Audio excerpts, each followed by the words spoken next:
سورة الملك مكية. بسم الله الرحمن الرحيم. تبارك الذي بيده الملك وهو على كل شيء قدير، الذي خلق الموت والحياة ليبلوكم أيكم أحسن عملا وهو العزيز الغفور، الذي خلق 7 سماوات طباقا ما ترى في خلق الرحمن من تفاوت، فارجع البصر هل ترى من فطور،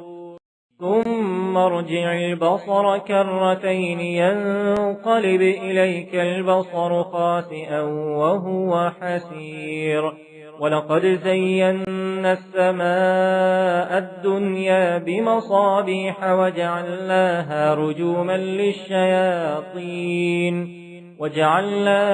رجوما للشياطين وأعتدنا لهم عذاب السعير، وللذين كفروا بربهم عذاب جهنم وبئس المصير، إذا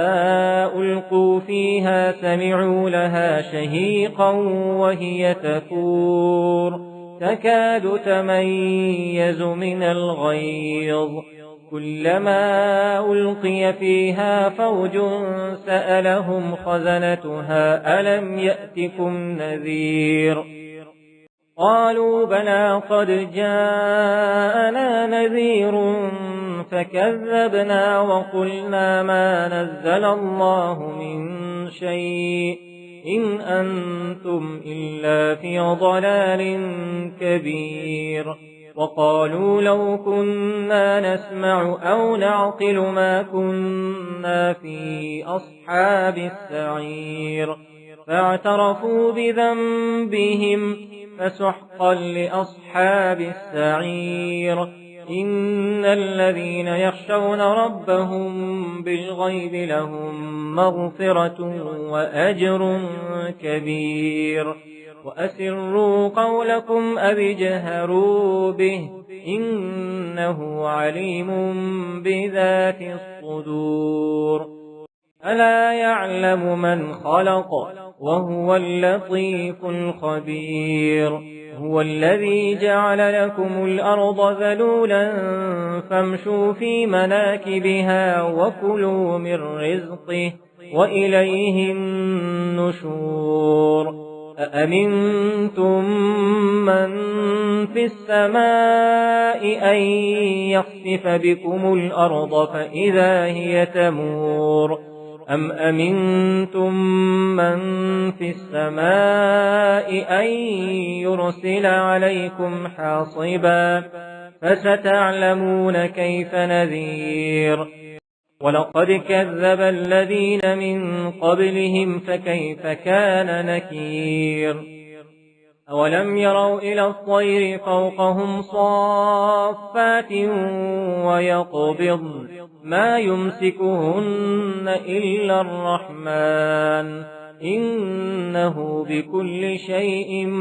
بصير، أمن هذا الذي هو جند لكم ينصركم من دون الرحمن إن الكافرون إلا في غرور، أمن هذا الذي يرزقكم إن أمسك رزقه بل لجوا في عتو ونفور، أفمن يمشي مكبا على وجهه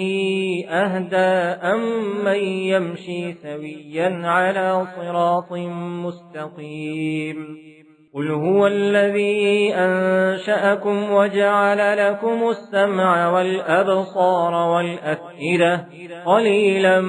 ما تشكرون، قل هو الذي ذرأكم في الأرض وإليه تحشرون، ويقولون متى هذا الوعد إن كنتم صادقين، قل إنما العلم عند الله وإنما أنا نذير مبين فلما رأوه زلفة سيئت وجوه الذين كفروا وقيل هذا الذي كنتم به تدعون